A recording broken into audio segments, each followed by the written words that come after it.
Come on, everybody. Let's go. Get ready for a summertime adventure from another Sommer-Time story. This is the story of The Little Red Train, written and told by award-winning author Carl Sommer.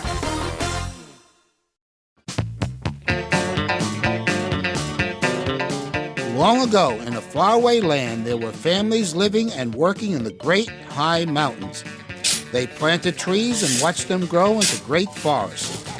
Then they used the wood from the trees to make pull toys, games, play blocks, and many other nice things for those living in the valley. Once a week, a big train would travel up the mountain. In all, there were 3 big trains. When one of the big trains would leave the station, he would say, "Only we can go up the steep mountain to bring food, clothing, and supplies to the people." When the big train was ready to leave the mountain, the people would load their crafts onto the train to be sold to those in the valley below. There was also a 4th train. He was called the Little Red Train. Whenever he pulled into the yard to load up with fuel, the big trains would boast, "You're just a little train that can travel only in the valley. Only we are strong enough to go up the steep mountain." What kind of attitude did the big trains have? Yes, Juliet? They are very boastful. Yes, the big trains were very boastful. Only we can climb up the steep mountain, not you, little train. Only we can. And you find that a lot of times in families, you might be the youngest one. "Oh, you can't do anything. You're not this." They get picked on. "You'd never accomplish anything like this here. You're not able to do anything like this." But there's another winning attitude that you say, "No, I'm going to do my best." And this is a story of the Little Red Train. And Little Red Train is going to be saying, "I'm going to try to do my best." And I'm trying to get you boys and girls to say the same thing.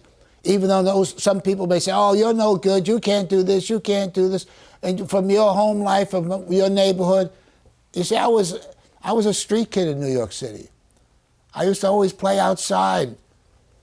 But then when I got older, I wanted to study, I wanted to learn. My parents, they spoke German at home. I spoke English. I never had a library book in my home. I was not really encouraged that much to read books. I was usually out in the street playing. But then when I was 19, I changed my way of thinking, and I even made a dictionary for myself. And I tried to make something out of myself. Went to college, graduated, became a high school teacher. But also, I've been a tool and die maker. And I did many things in life. I've been operations manager. I've written now 42 books. And these story books have won now 60 awards. One cold winter, a terrible storm blew across the valley. The big trains waited for the snow to stop falling so they could safely bring supplies up the mountain. But day after day, the snow continued to fall. The snow became so deep that it covered the fence posts. One big train said to another, "We can't go up the mountain. We'll get stuck in the deep snow." "You're right," said the other train. "I'm not going." "I'm not either," said the biggest train.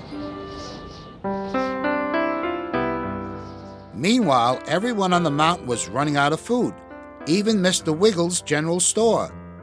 "I'm sure one of the trains will be here soon to bring us food," he told the people. But as time passed, Mr. Wiggles began to worry. Finally, he called to find out why the trains were not coming. The biggest train answered, "The tracks are buried in deep snow, and we'll get stuck. It will be spring before we can make it up the steep mountain." "Spring!" cried Mr. Wiggles. "We can't wait until then. If we don't get food, everyone will die." "Well," said the biggest train, "we're not going. It's much too dangerous." What do we see here about the big trains here? All right? Yes, Brooke? They don't have compassion. That's right. The big trains don't have compassion. And compassion is feeling for other people. Put yourself in that other person's shoes. But sometimes boys and girls don't have compassion to their sister and their brother. or their brothers.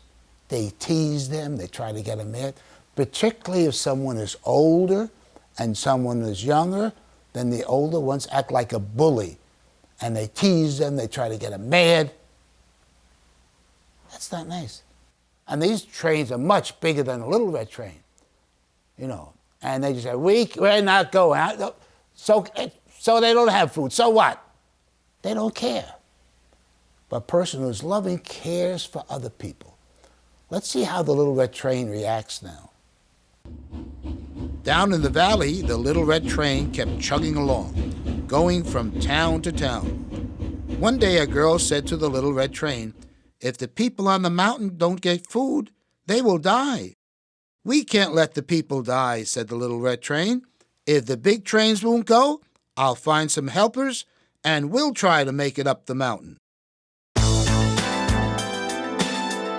When the big trains heard that the little red train wanted to go up the mountain, they roared with laughter and said, "You can't go up the mountain in that deep snow. You can't even make it up the mountain when there is no snow." "The least I can do is try to help the poor people," answered the little red train. So what do we find out about the little red train? All right, Noah? He's willing to go. Yes, he's willing to go. Why? Because there's a need there. These poor people are going to be starving. I'll go. Now, the big ones should be the ones going. I would encourage you, have compassion, particularly those of you who have brothers or sisters. Put yourself into their shoes. Don't be mean. Don't be a bully. There's so much of that going on today among kids. Disrespect, don't care for anybody else but themselves. They're happy when somebody gets mad and miserable. They're mean. That's bad. Learn to be compassionate. It's a wonderful attitude to have in life.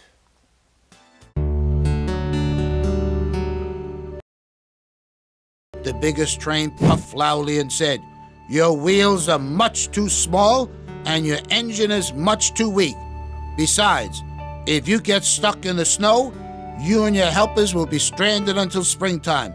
And don't expect us to help you when you get stuck."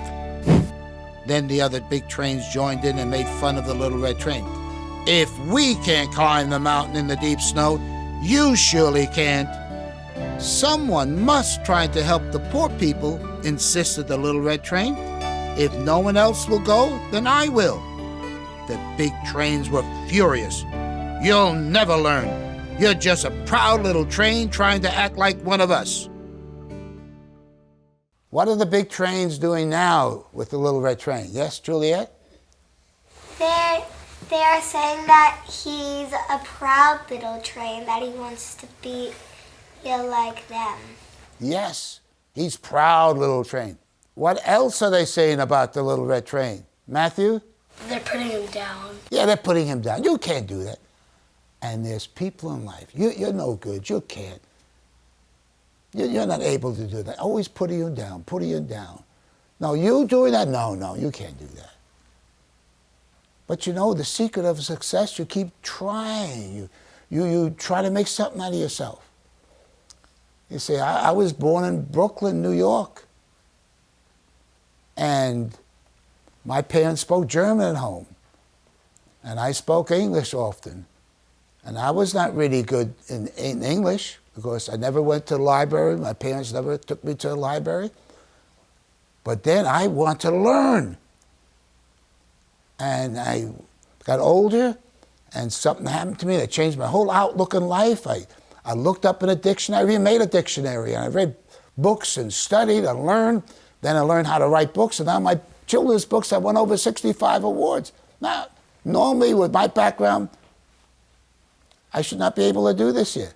But I wanted to do it. I want to help people. I want to help children. I'm 85 years old. Why am I writing books for? Because I have compassion. I want to help you kids become successful. So when people put you down and sometimes, oh, look at the color of your skin, you're no good. Those kind of people, they're no good. Don't ever say that. Look at your background. Look at your nationality. My parents came from Germany. Your parents might have come from a foreign country. So what? I'm an American. That's the way I feel because I'm born here. You know, I'm not going to let anybody look me down. I'm bald-headed. So what? I'm not ashamed of being a bald-headed. Don't let people put you down. You do your best. You really try. And watch what Little Red Train does. Meanwhile, on the mountain, hail and snow continued to fall. Word reached some of the people that the Little Red Train was going to try to bring them food. But that did not stop the people from worrying. One woman grabbed an empty food basket and ran to see her neighbor.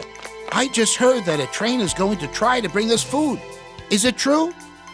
Yes, came the reply, but it's just the Little Red Train, and everyone knows he isn't strong enough or big enough to make it up the steep mountain, especially through this deep snow. The Little Red Train went to the station to be loaded with food and supplies. He asked the station manager, "Will you please find some people to help me bring food to the hungry people on the mountain?" The station manager went all around town looking for helpers. "I can't help," said Mr. Frazzle.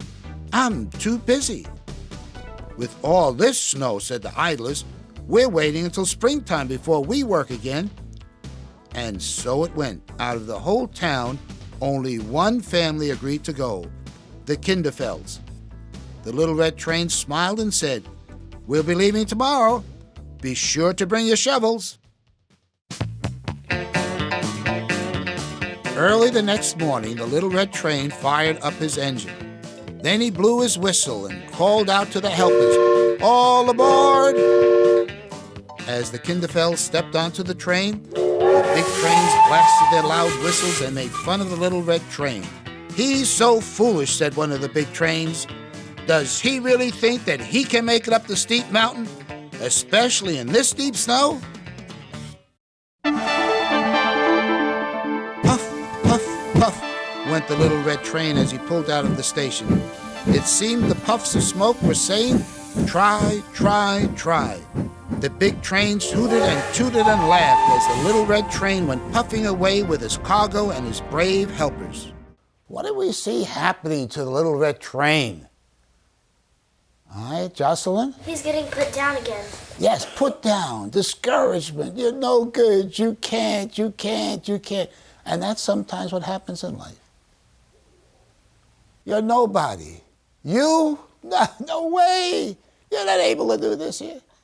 But you know the secret of success? If you read about successful people, you know what they do? They keep trying. They keep trying. They keep trying. Even though it's hard, even though it's difficult, they keep doing their best. And you too, you're in school, study. Make something out of yourself. All right? Listen to your parents. Listen to your teachers. Don't listen to those voices that want to keep you down. These voices want to keep you down sometimes in life. Don't listen to them. And that's what the Little Red Train, they're hooting it too. You can't, you're just a nobody, you can't. But the Little Red Train is not listening. So you listen to the voices that will pick you up and encourage you. All right? And don't listen to those voices that, "Oh, you're just a nobody, you're no good." The people like you, they can't make anything out of themselves. So learn to listen to the voices, particularly your parents. And a lot of times children don't, but learn to listen to them. They love you the most of anybody that you know. And so if you're wise, listen to them. Puff, puff, puff went the Little Red Train as he started up the mountain. Never before had he gone so slowly. As he pushed his way through the deep snow, he said, "Let's do our best and try. The people on the mountain really need our help."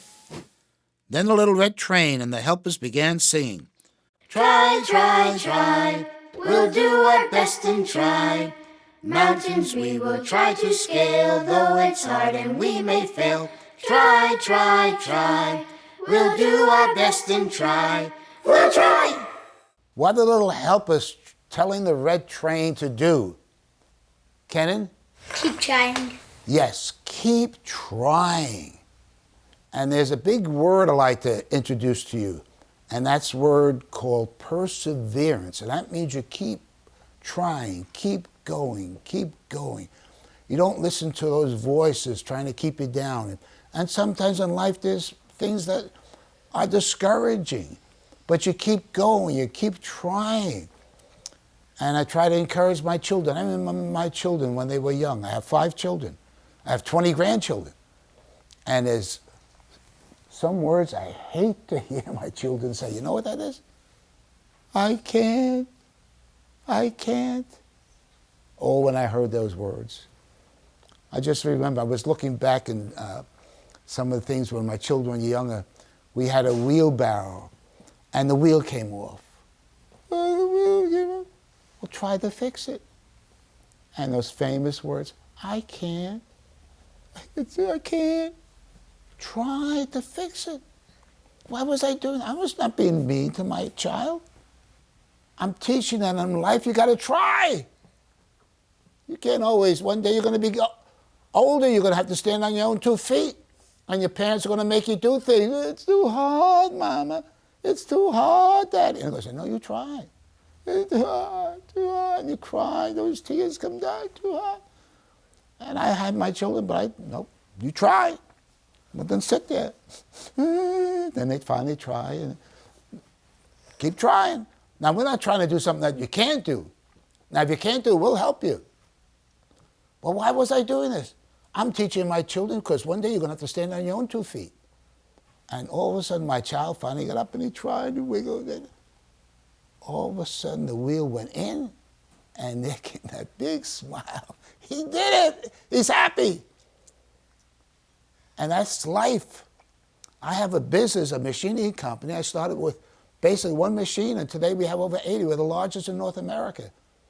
You think we don't have problems and discouragement sometimes? Sure. But you keep trying, you keep trying, you keep trying. That's what I'm trying to teach you kids. That's how you become successful in life. You know, you go to school, there's one time they gave you 2 plus 2 equals 4. Now, can you imagine they do that in first grade, second, third, fourth, fifth?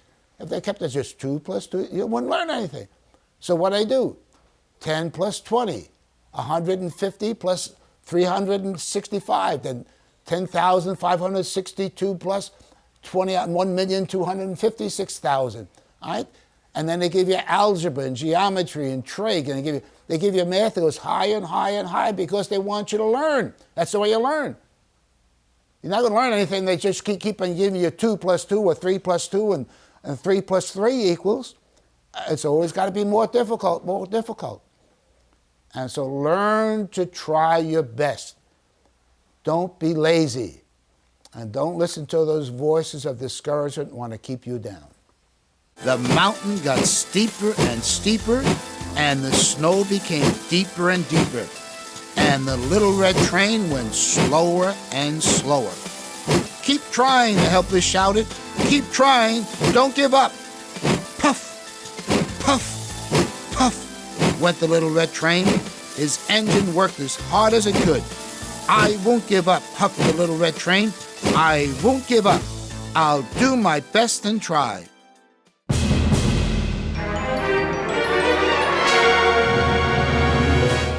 Suddenly, as the little red train rounded a mountain curve, there in front of him was a giant wall of snow, taller than the train himself.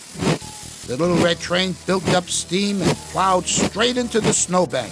Crunch! The little red train screeched to a sudden stop.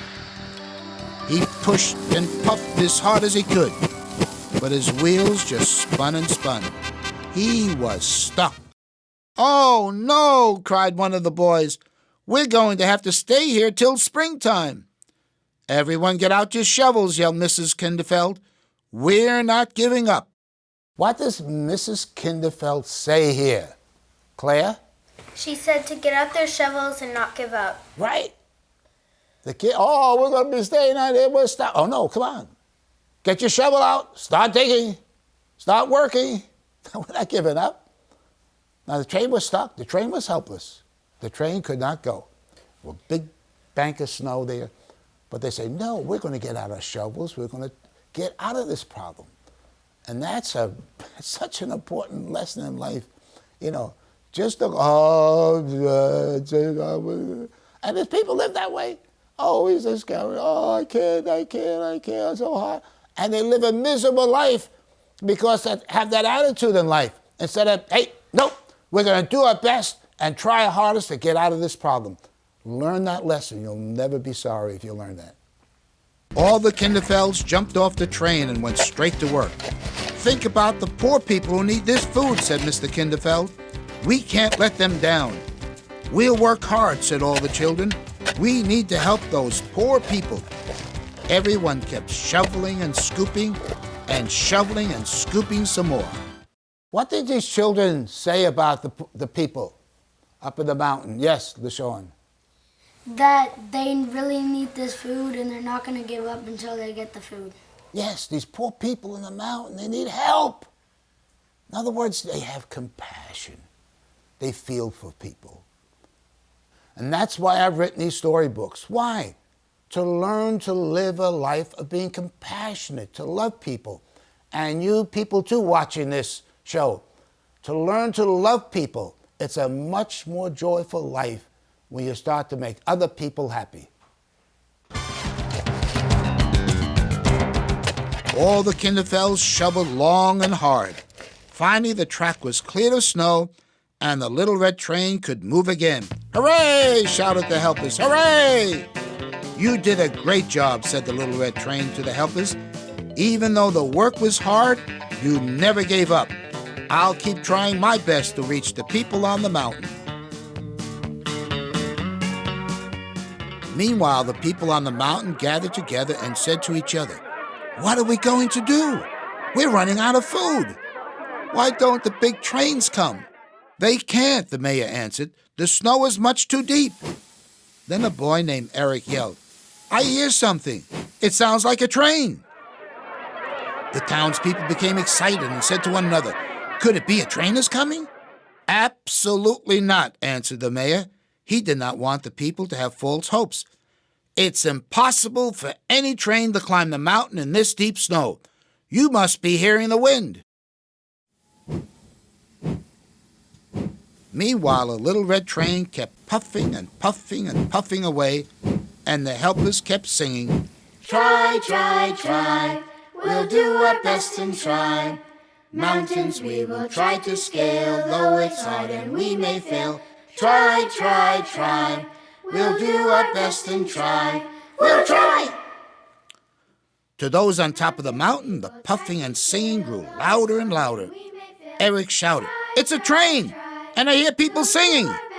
"It is a train," shouted the mayor. The good news spread quickly, and everyone in the town ran to the station. Finally, from around the bend, the little red train appeared, slowly chugging his way toward them. He had not given up. He had made it up the steep mountain.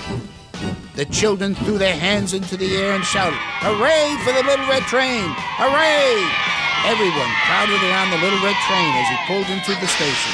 The helpers climbed out and gave the food to the hungry people. The people cried for joy. The children were so happy that they danced in the snow. Now everyone would have enough food for the winter. That night, the mountain village had a big celebration. The town leaders thanked each helper in the little red train for coming up the mountain. They gave each helper a gold medallion while the band played "Try, Try, Try." Then the mayor stood before the little red train and declared, "Until now you have been called the Little Red Train. But because you never gave up, even when things got hard, and since you have taught us all to try, try, try, we are giving you a new name." Then in front of the train he placed a gold medallion which read, "The Triumphant Train."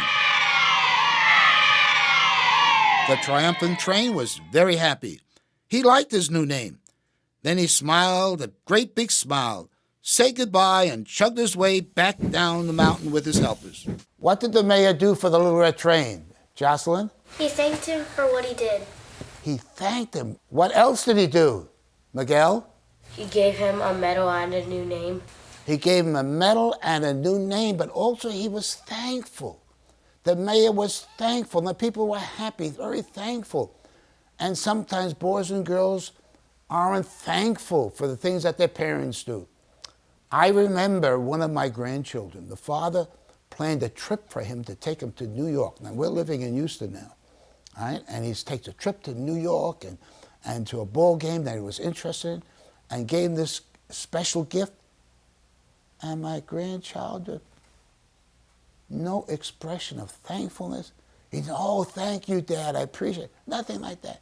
That's so sad. Learn to be thankful for things. Some of you kids have beautiful homes. Your parents love you. They do things for you. And you can't say those words, ungrateful. Learn to be thankful. Learn to say those simple words when somebody does a kind deed for you. Thank you. You'd be a lot happier. And they were very thankful because they were going to stop. They would have died because they didn't have any food. But the little red train said, we're going to do our best to help. And they managed to go to the top of the mountain. And you learn that lesson too. Remember what I told you? Have that perseverance that I'm going to do my best. I'm going to try my best. I'm going to study. I'm going to learn. I'm going to try hard. I'm not going to say those, well, I can't, it's too hard. No. I'm going to try my best to learn this. I'm not going to be one of those quitters. And there's a lot of boys and girls end up quitting, and they are failure, and they'll suffer the rest of their life because they never learned that lesson to keep trying, to keep trying, to keep trying their best. The triumphant train went back to work in the valley. News spread everywhere about how the 7 helpers and the triumphant train had saved the people on the mountain. From then on, whenever things got hard, people everywhere would sing the song of the triumphant train. Try, try, try, we'll do our best and try. Mountains we will try to scale, though it's hard and we may fail. Try, try, try, we'll do our best and try. We'll try. And now, an award-winning song from Character Kids.